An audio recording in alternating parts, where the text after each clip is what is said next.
Start. Welcome back, Algebros. Today we're going to go over the properties of logarithms. So remember, logarithms are opposite of exponents. And just like we have all those exponent rules, we have a bunch of logarithmic rules. So the very basic one, and hopefully I've talked about these before, when I have log base of the same number as the base, that is always going to equal 1. If I have log of a base of 1, it equals 0. So just like exponents to the first power, right, equal themselves, and exponents to the 0 power always equal 1, that is exactly the same thing that is true with logarithms. So, example, log 14 of 14, that equals 1. And that makes a lot of sense, because if I were to put that into exponential form, it would just be 14 to the first power equals 14. All right. Logs always equal exponents. So it makes sense. My exponent there is going to be 1. Same here, right? Anytime I have a log of a base of 1, that is going to equal 0. Next, we have the product rule. Product rule. Just like I have when I multiply variables with exponents, I add those exponents.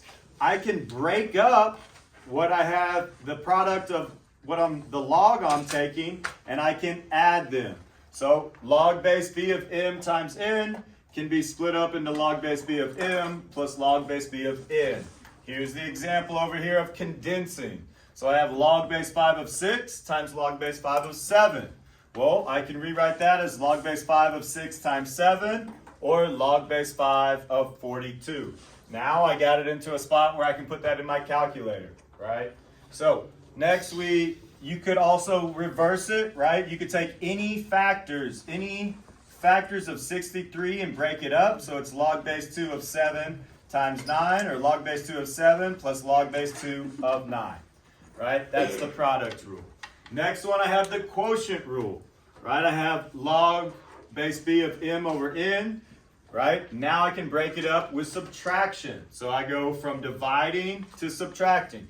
This should sound very familiar, very similar to your exponent rules, right? But our numbers, where they are, change just a little bit.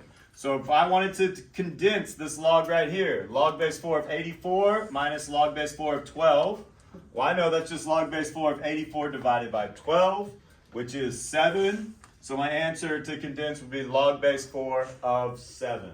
So this is rewriting these, all right, with our exponent rules. Over here, last one, I have log base of 9. I could expand that into any multiples of 9, right, subtracting each other. All right, go ahead and go down for me. Which one?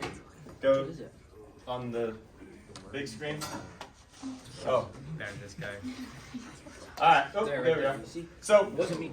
last one I want to talk about, and hopefully, or last two I want to talk about, we have the power rule, right? Anything when I have the base of something to an exponent, I can move that exponent out front and vice versa, right? So that n can be multiplied by it.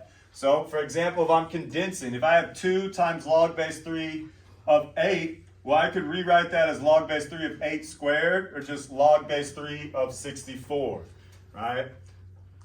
It can work with with variables as well. So here I have log base 2 of 6 to the x minus 1. Well, I could take that x minus 1 if I was expanding, and I could put it in front and multiply it by my log, right? That is our power rule.